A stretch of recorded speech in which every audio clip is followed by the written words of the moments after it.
ओम शांति। 30 नवंबर 2023 की साकार मुरली है। बाबा बोले, मीठे बच्चे, तुम्हें रूहानी पंडा बन यात्रा करनी और करानी है। याद ही तुम्हारी यात्रा है। याद करते रहो तो खुशी का पारा चढ़े। आज का प्रश्न है, निराकारी दुनिया में जाते ही कौन से संस्कार समाप्त हो जाते हैं और कौन से संस्कार रह जाते हैं? उत्तर है, वहाँ नॉलेज के संस्कार समाप्त हो जाते, प्रलब्ध के संस्कार रह जाते हैं। जिन संस्कारों के आधार पर तुम बच्चे सतयुग में प्रलब्ध भोगते हो, वहाँ फिर पढ़ाई का व पुरुषार्थ का संस्कार नहीं रहता है। प्रलब्ध मिल गई, फिर ज्ञान खत्म हो जाता है। गीत बजा है, रात के राही थक मत जाना। ओम शांति। यहाँ सन्मुख शिव भगवानोवाच है। गीता में दिखाते हैं श्री कृष्ण भगवानोवाच, परंतु श्री कृष्ण तो उस नाम रूप से सन्मुख हो ना सके। यह तो सन्मुख कहते हैं निराकार भगवानोवाच। श्री कृष्ण वाच कहें तो वह साकार हो जाता है। जो भी वेद शास्त्र आदि सुनाते हैं, यह ऐसे नहीं कहेंगे कि भगवानोवाच, क्योंकि वह साधु संत महात्मा आदि सब साकार में बैठे हैं। और फिर बाप कहते हैं, हे रूहानी राही। रूहानी बाप जरूर रूहों को ही कहेंगे कि बच्चे थक मत जाना। यात्रा पर कई थक जाते हैं तो फिर वापस आ जाते हैं। वह है जिस्मानी यात्रा। भिन्न भिन्न मंदिरों में जिस्मानी तीर्थ यात्रा करने जाते हैं। कोई शिव के मंदिर में जाते हैं, वहाँ सब जिस्मानी चित्र रखे हैं भक्ति मार्ग के। यह तो सुप्रीम रूह परम पिता परमात्मा आत्माओं को कहते हैं कि हे बच्चे, अब मुझ एक के साथ बुद्धि का योग लगाओ, और ज्ञान भी देते हैं। तीर्थ पर जाते हैं तो वहाँ भी ब्राह्मण लोग बैठे हैं, कथा कीर्तन करते हैं। तुम्हारी तो एक ही सत्यनारायण की कथा है, नर से नारायण बनने की। तुम जानते हो, पहली स्वीट होम में जाएंगे, फिर विष्णुपुरी में आएंगे। इस समय तुम हो ब्रह्मापुरी में। इसको पियर घर कहा जाता है। तुमको जेवर आदि कुछ नहीं है, क्योंकि तुम पियर घर में हो। तुम जानते हो, ससुर घर में हमको अपार सुख मिलने हैं। यहाँ कलयुग ससुर घर में तो अपार दुख हैं। तुमको तो जाना है उस पार सुखधाम में। यहाँ से ट्रांसफ़र होना है। बाप सभी को नैनों पर बिठाकर ले जाते हैं। दिखाते हैं ना, श्री कृष्ण का बाप उनको टोकरी में बिठाकर उस पार ले गया। तो यह बेहद का बाप तुम बच्चों को उस पार ससुर घर ले जाते हैं। पहले अपने निराकारी बाप में निराकारी घर में ले जाएंगे, फिर ससुर घर भेज देंगे।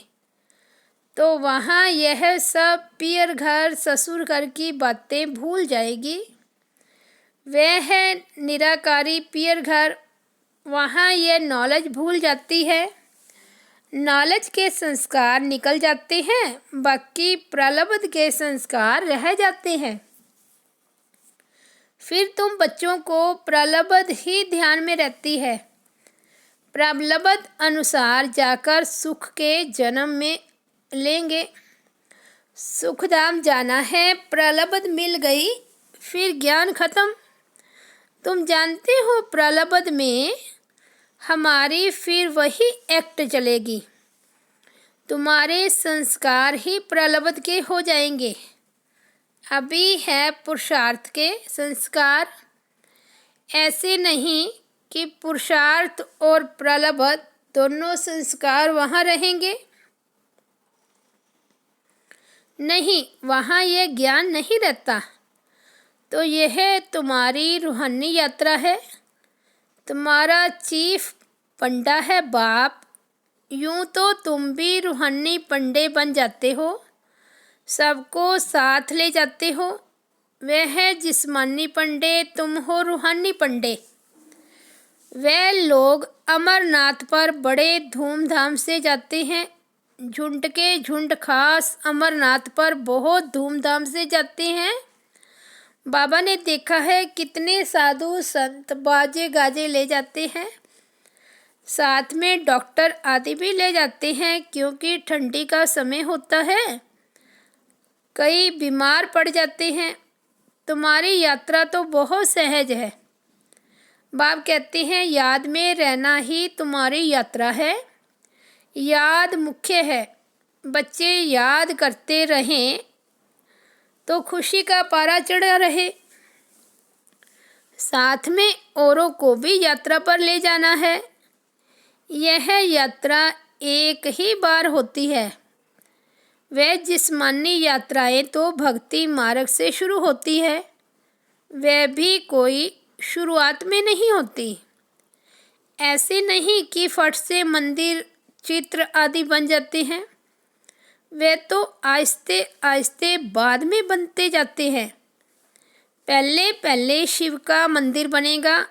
वे भी पहले घर में सोमनाथ का मंदिर बनाते हैं, तो फिर कहाँ जाने की दरकार नहीं रहती। यह मंदिर आदि बाद में बनते हैं, समय लगता है। आहिस्ते आहिस्ते नए शास्त्र, नए चित्र, नए मंदिर आदि बनते रहते। टाइम लगता है, क्योंकि पढ़ने वाले भी चाहिए ना।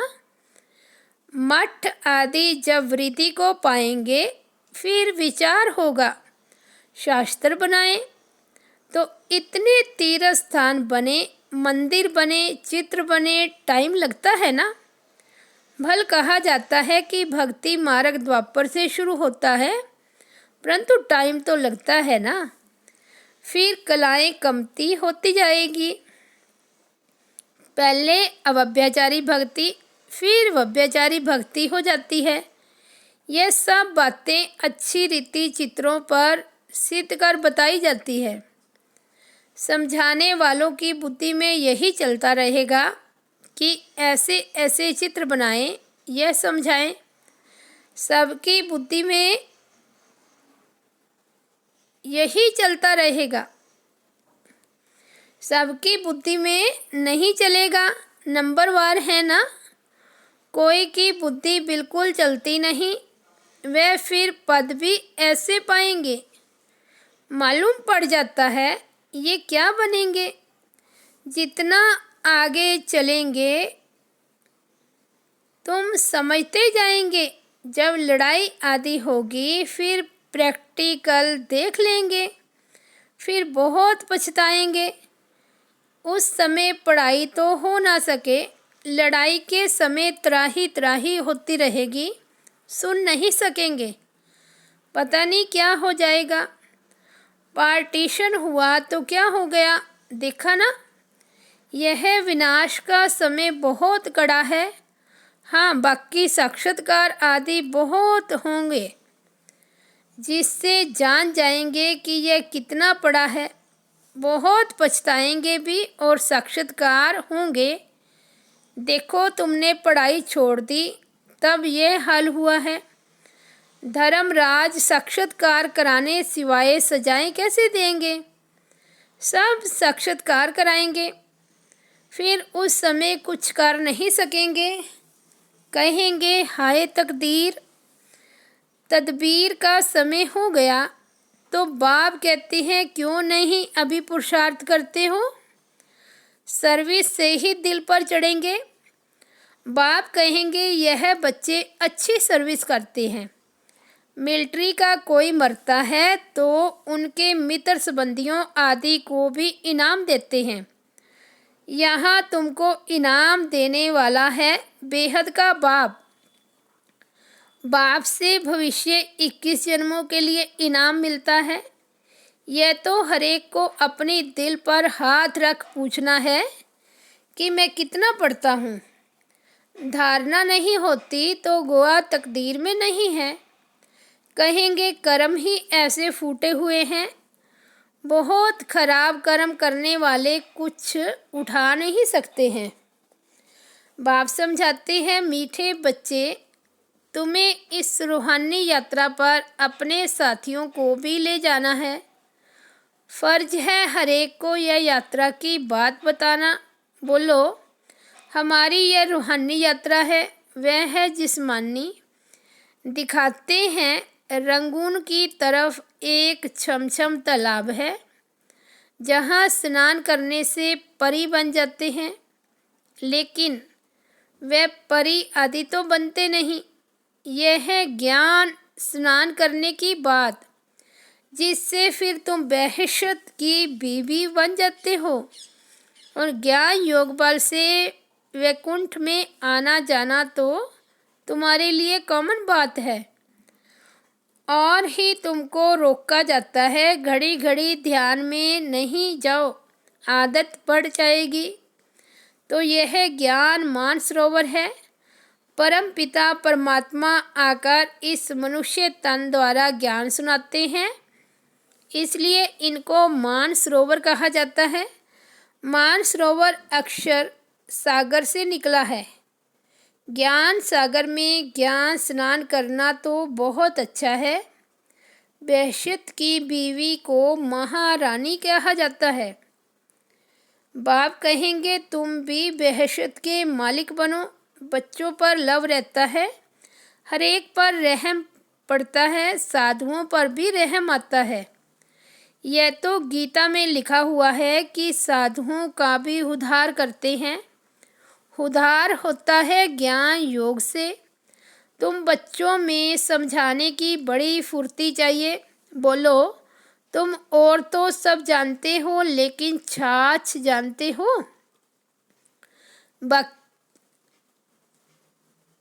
बाबा कहते उनको बोलो, तुम और तो सब जानते हो, लेकिन छाछ जानते हो। बाकी मक्खन खिलाने वाले को तुम जानते ही नहीं हो। बाप कितना अच्छी रीति समझाते हैं, परंतु किनकी बुद्धि में भी बैठे ना। बाप को जानने से मनुष्य हीरे जैसा बनते हैं, न जानने से मनुष्य कौड़ी मिसल बिल्कुल पतित हैं। बाप को जानने से ही पावन बनते हैं। पति दुनिया में कोई पावन हो न सके। तो जो महारथी बच्चे हैं वे अच्छी रीति समझा सकेंगे। कितने ढेर ब्रह्मा कुमार कुमारियां हैं। प्रजापिता ब्रह्मा नाम भी मशहूर है। प्रजापिता ब्रह्मा के यह है मुख वंशावली। ब्रह्मा को ही 100 भुजा 1000 भुजा दिखाते हैं। यह भी समझाया जाता है इतनी भुजाएं तो हो नहीं सकती। बाकी ब्रह्मा तो बहुत बचड़े वाला है। ब्रह्मा फिर किसका बच्चा? इनका तो बाप है ना। ब्रह्मा है शिव बाबा का बच्चा। इनका और कौन बाप हो सकता? मनुष्य तो कोई हो नहीं सके। ब्रह्मा विष्णु शंकर गाए जाते हैं सूक्ष्म वतन के। वे तो यहाँ आ न सके। प्रजापिता ब्रह्मा तो जरूर यहाँ होगा ना। सूक्ष्म वतन में तो प्रजा नहीं रचेंगे। तो परम पिता परमात्मा आकर इस ब्रह्मा मुख द्वारा शक्ति सेना रचते हैं। पहले पहले परिचय देना है, हम ब्रह्मा मुख वंशावली हैं। तुम भी ब्रह्मा के बच्चे हो। प्रजापिता ब्रह्मा है सबका बाप। फिर उनसे और बिरादरियां निकलती हैं, नाम बदलते जाते हैं। अब तुम ब्राह्मण हो। प्रैक्टिकल में देखो, प्रजापिता ब्रह्मा की कितनी औलाद हैं? जरूर औलाद को वर्षा मिलता होगा। ब्रह्मा के पास तो कोई प्रॉपर्टी है नहीं, प्रॉपर्टी है शिव बाबा के पास। ब्रह्मा वल्द शिव, बेहद के बाप से ही वर्षा मिलता है। ब्रह्मा द्वारा शिव बाबा बैठ पढ़ाते हैं। हमको दादे का वर्षा मिलता है। बाबा समझाते तो बहुत हैं, परंतु योग नहीं, कायदे पर नहीं चलते तो बाप भी क्या करें। बाप कहते हैं इनकी तकदीर। अगर बाबा से पूछे तो बाबा बता सकते हैं इस हालत में तुम्हारा क्या पद होगा। दिल भी गवाही देता है मैं कितनी सर्विस करता हूँ, श्रीमत पर कहाँ तक चलता हूँ। श्रीमत कहती है मन मना भव। सबको बाप और वर्षे का परिचय देते रहते हैं, ढिंडोरा भी पीटते रहते हैं। बाबा इशारा देते हैं तुम्हें गवर्नमेंट को भी समझाना है, जो वह भी समझे बरोबर भारत की ताकत ही चली गई है। परम पिता परमात्मा सर्वशक्तिमान से योग ही नहीं है। इनसे तुम योग लगाते हो तो एकदम विश्व के मालिक बनते हो। माया पर भी तुम जीत पहनते हो। ग्रस्तवार में रहते माया पर जीत पानी है। हमारा मददगार बाप है, कितना समझाया जाता है। धारणा करनी चाहिए, बाबा ने समझाया है धन दिए धन न खुटे। सर्विस करेंगे तब बाबा की दिल पर चढ़ सकेंगे, नहीं तो इम्पॉसिबल है। इसका मतलब यह नहीं कि बाबा प्यार नहीं करते। बाबा प्यार सर्विसेबल को करेंगे। मेहनत करनी चाहिए, सबको यात्रा लायक बनाते हैं। मन मना भाव, यह है रूहानी यात्रा। मुझे याद करो तो तुम मेरे पास पहुंच जाएंगे। शिवपुरी में आकर फिर विष्णुपुरी में चले जाएंगे। ये बातें सिर्फ तुम बच्चे जानते हो, कोई और मनमना भाव का अर्थ समझते नहीं। पढ़ते तो बहुत हैं। बाप महामंत्र देते हैं मुझे याद करो तो तुम विक्रमाजीत बन जाएंगे।